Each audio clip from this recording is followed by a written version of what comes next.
क्या कर रहा हूं मैं? दर्पण में देख रहा हूं।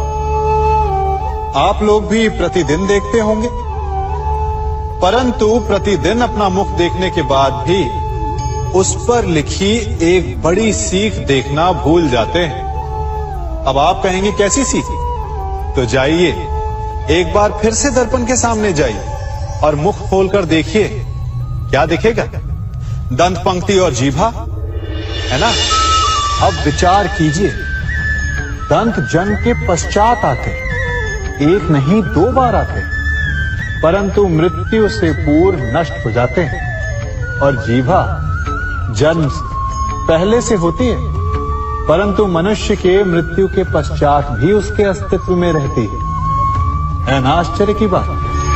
दंत कठोर होते हैं, जीभा कोमल, परंतु फिर भी दंत नष्ट हो जाते हैं, जीभा नहीं होती।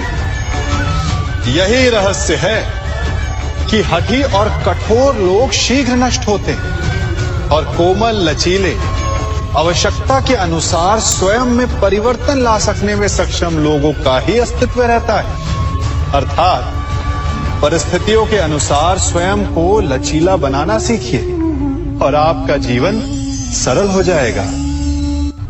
संबंध एक सहारा होता है जीवन का, और संबंधी वो होते हैं जिनसे आवश्यकता पड़ने पर सहायता मांगी जा सके, जिन पर विश्वास किया जा सके कि बुरे समय में वो हमारे काम आएंगे।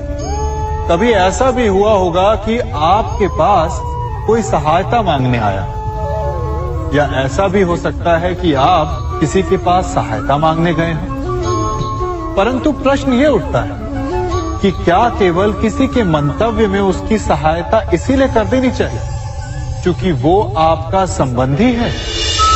अब आप कहेंगे कि ये कैसा प्रश्न हुआ? तनिक सोचिए, एक अस्त्र बनाने वाला जब अस्त्र बनाता है तो ये अस्त्र किसको देना है उसका अधिकार उसी के पास होता है। वो चाहे तो ये अस्त्र किसी को भी दे सकता है, वो एक सैनिक को भी दे सकता है या एक डाकू को भी, और यही अस्त्र 2 भिन्न कार्य कर सकती है।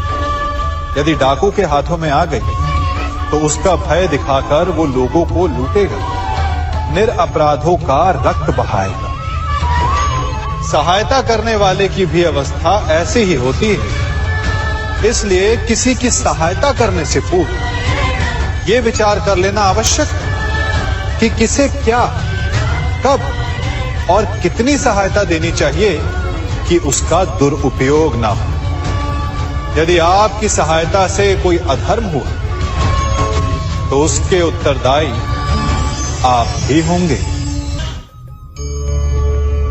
जीवन में कई बार ऐसे अवसर आते हैं कि आप लोगों से मिलने जाते हैं और उनसे कुछ आकांक्षाएं भी रखते हैं, और कई बार जीवन में ऐसे अवसर भी आते हैं कि लोग आपसे मिलने आते हैं। इसलिए अतिथियों का सम्मान करने से पूर्व सदा कुछ बातों को स्मरण रखना आवश्यक होता है। यदि कोई आपके पास मिलने आता है तो उसके 3 कारण हो सकते हैं। पहला कारण होता है भाव, दूसरा अभाव और तीसरा प्रभाव। तो जैसा अतिथि उसको वैसा ही सम्मान दे। यदि आपके पास कोई भाव से आए तो उसे केवल आपका प्रेम चाहिए, आपका सानिध्य चाहिए, और यदि कोई अभाव में आया तो उसकी उतनी सहायता अवश्य करें जितना आप करने में सक्षम हो, परंतु इतनी अधिक भी ना करें कि वो उस सहायता का दुरुपयोग कर बैठे। और यदि कोई प्रभाव में आया तो स्वयं पर अभिमान ना करें, क्योंकि कभी ना कभी जीवन में आप भी भाव, अभाव और प्रभाव के चक्रव्यूह में फंस सकते हैं।